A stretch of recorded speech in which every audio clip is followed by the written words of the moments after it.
মূলত এক দশকেরও বেশি সময় ধরে হাওড়া কর্পোরেশন ইনক্লুডিং বালি তার নির্বাচন না হওয়ার ফলে এখানে জনগণের নিত্যদিনের যে পরিষেবা ভীষণভাবে বিঘ্নিত হচ্ছিল।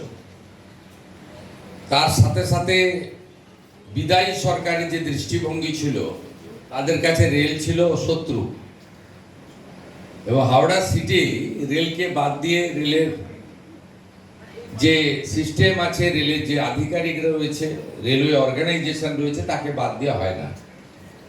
আমরা এখানে হাওড়া পুলিশ কমিশনারেট এলাকার 4 জন এমএলএ সহ আমাদের ডিস্ট্রিক্ট ম্যাজিস্ট্রেটের নেতৃত্বে সিভিল অ্যাডমিনিস্ট্রেশন ইনক্লুডিং এইচএমসি এবং Bally municipality, KMDA, Howrah improvement trust, HIT, ডিজিপির নেতৃত্বে সিপি সহ পুলিশ আধিকারিকরা এবং আমাদের জিএম 2 জন ছিলেন, ইস্টার্ন এবং সাউথ ইস্টার্ন, ডিআরএম ছিলেন, রেলওয়ে অথরিটি।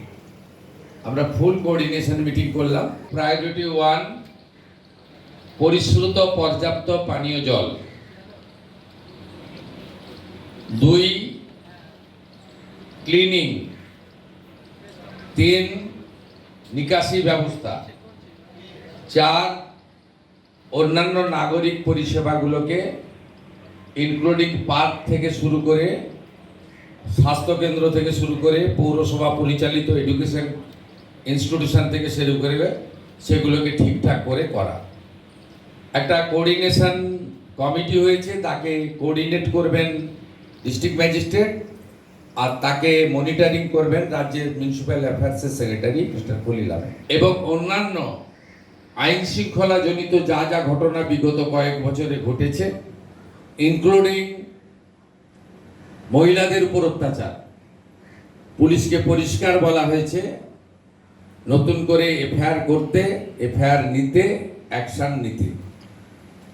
এবং বিশেষভাবে গতকাল থেকে অনুপ্রবেশকারীদেরকে কোর্টে না পাঠিয়ে বাংলাদেশ বর্ডারে বিএসএফ এর কাছে পাঠানোর যে আইন কালকে কার্যকর হয়েছে, গতকাল পশ্চিমবঙ্গে পুলিশ কমিশনারকে এবং আরপিএফকে ডাইরেক্টলি বলে দেওয়া হয়েছে হাওড়া স্টেশন থেকে সিএ এর আওতায় পড়েন না এমন বাংলাদেশি অবৈধ অনুপ্রবেশকারী ধরা পড়লে কোর্টে পাঠাবেন না, তাকে ভালো করে খাওয়া দাওয়া করিয়ে সোজা বনগা পেট্রোপল সীমান্তে নইলে বসিরহাটে বিওপির কাছে পৌঁছে দেওয়ার ব্যবস্থা করতে। পুলিশকে জিএমকে পরামর্শ দেবেন, আর সেই পরামর্শ অনুযায়ী তারা কাজ করবে। আমরা আর্জেন্ট ওয়ার্ক 3 মাসের পরিকল্পনা এবং যতক্ষণ না নির্বাচন হচ্ছে কর্পোরেশনের তার পরিকল্পনা, রেলের সঙ্গে সমন্বয় এবং বিগত দিনে অবৈধ যে সমস্ত বিল্ডিং এখানে তৈরি হয়েছে তার ফ্যাক্ট ফাইন্ডিং অনুসন্ধানকারী টিম তৈরি করে যতগুলো জলাশয় বুঝিয়ে দেওয়া হয়েছে তার বিকল্প জলাশয় তৈরি করার পরিকল্পনা থেকে শুরু করে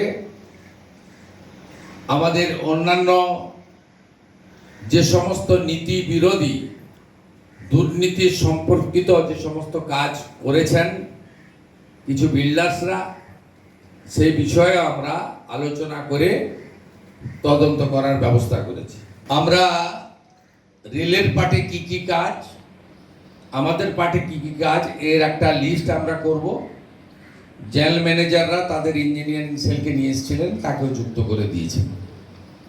হাওড়া শহরের প্রাথমিক চাহিদাগুলো পূরণ করে লং টার্মে হাওড়াকে আরো বিকশিত নগরী তৈরি করা এবং ডিলিমিটেশন, ওয়ার্ড ডিলিমিটেশনের কাজ কমপ্লিট করে যত দ্রুত সম্ভব এই বছরের মধ্যে নির্বাচিত কর্পোরেশন বা পৌরসভার হাতে দায়িত্বভার হস্তান্তর করার প্রক্রিয়া শুরু করার জন্য আমরা আজকের মিটিংয়ে সিদ্ধান্ত নিয়েছি।